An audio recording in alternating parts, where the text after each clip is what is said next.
Komisi 1 DPRD Kota Ambon dalam beberapa bulan terakhir intensif melakukan mediasi sengketa lahan antara warga dengan pihak swasta, pemerintah maupun dengan pihak TNI.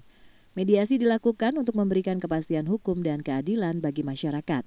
Upaya mediasi dilakukan melalui rapat dengar pendapat dan pengecekan lapangan untuk memverifikasi dokumen serta klaim kepemilikan tanah. Koordinator Komisi 1 yang juga Wakil Ketua DPRD Kota Ambon, Patrick Munandar mengatakan, DPRD bukan lembaga pengambil keputusan, namun tetap berkomitmen memfasilitasi penyelesaian persoalan tersebut agar semua pihak yang bersengketa dapat memperoleh kepastian hukum. Prinsipnya Komisi 1 itu bukan pengambil keputusan.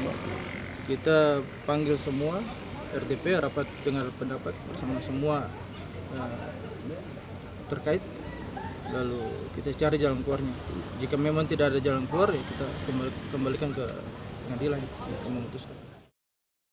Persoalan status tanah di Kota Ambon belakangan ini marak terjadi baik sesama warga maupun warga dengan pihak perusahaan, pemerintah maupun pihak TNI. Sebagian masalah tersebut muncul saat warga masyarakat yang lama menempati suatu lahan dan sudah menetap dalam waktu yang cukup lama, namun belum memiliki legalitas kepemilikan seperti sertifikat hak atas tanah. Kondisi tersebut menimbulkan ketidakpastian hukum serta menyulitkan masyarakat dalam mengakses berbagai program pembangunan.